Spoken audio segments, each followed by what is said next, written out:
अस्सलाम वालेकुम। गैसेस के बिहेवियर के लिए जो भी पोस्टुलेट्स थे वो हम पहले पढ़ चुके थे कि गैसेस का बिहेवियर क्या है, गैसेस किस तरह बिहेव करती हैं, उनका प्रेशर का, अट्रैक्टिव फोर्सेस का, या जो भी वो स्पेस ऑक्यूपाई करती हैं और उनकी इक्लोजन या जो भी अट्रैक्टिव फोर्सेस थे जो भी गैसेस पर इफेक्ट करती थी। ये पोस्टुलेट्स हमने अंडरस्टैंड पहले से किए हैं।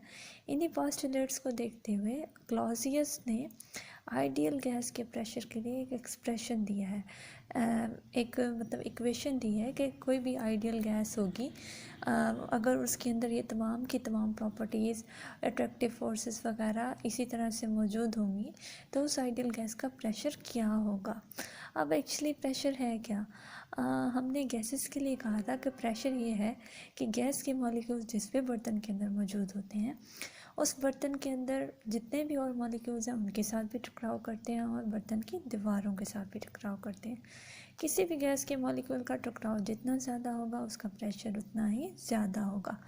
हम ये देखते हैं कि हमारे पास एक वेसल है, उस वेसल के अंदर जितने भी मॉलिक्यूल्स हैं वो मॉलिक्यूल्स जितना भी टकराव कर रहे हैं, हम उन तमाम मॉलिक्यूल्स का जो भी फोर्स वो लगा रहे हैं टकराव के ज़रिए, वो टकराव जो वो एक दूसरे के साथ कर रहे हैं या वेसल की दीवारों के साथ कर रहे हैं, जो भी वो फोर्स लगा रहे हैं, जो भी प्रेशर अप्लाई कर रहे हैं, तो हम क्या करते हैं, जो भी वो कोलिजन्स या फोर्स एक दूसरे के साथ टकराव में लगा रहे हैं, हम उस फोर्स को देखते हैं उस वेसल के पूरे साइज से कि वो वेसल कितना बड़ा है, उस वेसल का एरिया कितना है, उसका वॉल्यूम कितना है। तो हम उस फोर्स को देखते हैं उस एरिया के हिसाब से। तो हम क्या कहते हैं कि force when divided by the area of the vessel gives force per unit area. जब हम हर एक मॉलिक्यूल की फोर्स जो वो टकराव में लगा रहे हैं हम उस वेसल के एरिया से डिवाइड करते हैं तो हमें क्या मिलते हैं, किसी भी एरिया में लगाई जाने वाली फोर्स, जिसको हम क्या कहते हैं, pressure. In this way the final form of kinetic equation is as follow. तो इन सारी बातों को देखते हुए काइनेटिक इक्वेशन की एक फाइनल फॉर्म दी गई थी जो कि क्या है, PV is equal to 1/3 mnc square bar. अब इसके अंदर P क्या है, pressure, V for volume, M जो है वो है मास है, 1 molecule of a gas. Gas के एक मॉलिक्यूल का क्या मास है। जो कैपिटल N है that is number of molecules of gas in a vessel, कि वो जो भी वेसल है जिसका हम प्रेशर बता रहे हैं कि उसका फोर्स पर यूनिट एरिया कितना है, उस वेसल के अंदर गैस के कितने मॉलिक्यूल्स मौजूद हैं।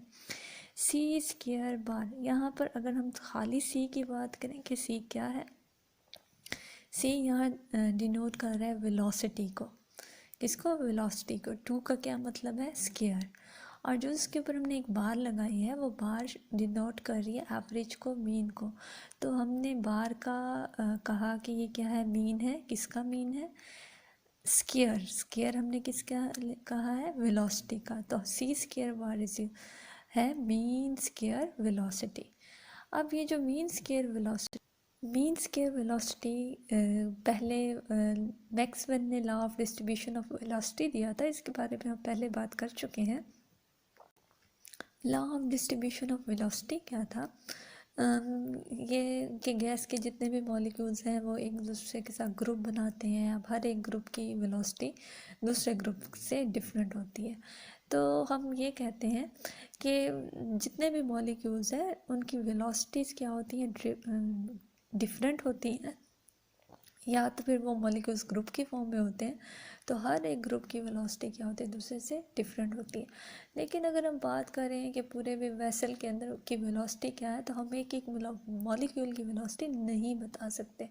तो हम क्या करते हैं, जितने भी मॉलिक्यूल्स किसी भी वेसल के अंदर मौजूद हैं और हर एक मॉलिक्यूल की जितनी जितनी वेलोसिटी है हम उन वेलोसिटीज़ का क्या कर लेते हैं, एक एवरेज ले लेते हैं, एवरेज या फिर मीन। तो हम सबसे पहले तमाम मॉलिक्यूल्स देखते हैं, कितने मॉलिक्यूल्स हैं, हर एक मॉलिक्यूल की वेलोसिटी कितनी है। तो हम हर एक मॉलिक्यूल की वेलोसिटी का क्या ले लेते हैं, वेलोसिटी का स्क्वायर लेते हैं।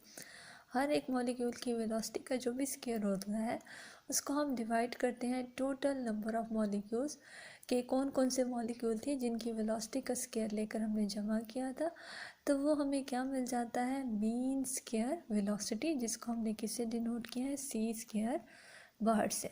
फॉर एग्जांपल वेसल में मौजूद N1 मॉलिक्यूल की वेलोसिटी C1 थी, N2 मॉलिक्यूल की वेलोसिटी C2 थी, N3 मॉलिक्यूल की वेलोसिटी C3 थी, N4 मॉलिक्यूल की वेलोसिटी C4 थी, N5 मॉलिक्यूल की वेलोसिटी C5 थी। तो हमने क्या किया, C1 वेलोसिटी जो मॉलिक्यूल N1 की है उसको ऐड किया है C2 वेलोसिटी जो कि N2 मॉलिक्यूल की है, फिर हमने ऐड किया है C3 वेलोसिटी जो कि N3 की है। अब हम ये देख रहे हैं कि हमने हर एक वेलोसिटी का क्या लिया हुआ है, स्क्वायर। अब ये क्या है, तमाम वेलोसिटीज़ का एवरेज है, तो हमने इसको किससे डिनोट किया, C स्क्वायर बार, जो कि क्या कहलाता है, मीन स्क्वायर वेलोसिटी। अब यहाँ पर जो N1 है, N2 और N3 है, इनको जब हमने N1 plus N2 plus N3 plus किया है तो ये सब किसके बराबर है, कैपिटल N के। किसके बराबर है, कैपिटल N के, जिसको हम क्या कहते हैं, नंबर ऑफ मॉलिक्यूल्स के कितने मॉलिक्यूल्स हैं किसी भी वेसल के अंदर। सी स्क्वायर बार एवरेज है किसका, square of all the possible velocities. अब यही जो सी स्क्वायर बार है, अगर हम इसका स्क्वायर रूट ले लेते हैं तो ये क्या कहलाती है, रूट मीन स्क्वायर वेलोसिटी, जिसको हम किससे रिप्रेजेंट करते हैं, सी के साथ हम स्मॉल लिख देते हैं RMS, जो कि किसके बराबर है, स्क्वायर रूट है किसका, सी स्क्वायर बार का। और एक्चुअली जो रूट मीन स्क्वायर वेलोसिटी है CRMS, that is equal to square root 3RT/m। अब यहाँ पर हम एक और रिलेशनशिप देख रहे हैं किसका, रूट मीन स्क्वायर वेलोसिटी का डायरेक्ट रिलेशनशिप है किसके साथ, टेम्परेचर के साथ।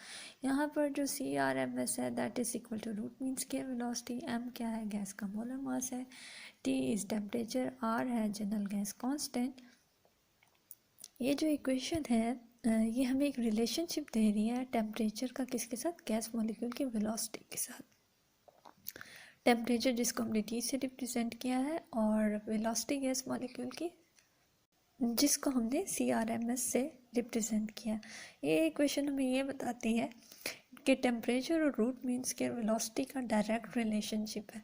जितना टेम्परेचर ज़्यादा होगा उतनी ही मॉलिक्यूल्स की वेलोसिटी ज़्यादा होगी। Thank you so much. कोई भी पॉइंट क्लियर ना हो तो कमेंट सेक्शन में ज़रूर पूछिएगा। Thank you.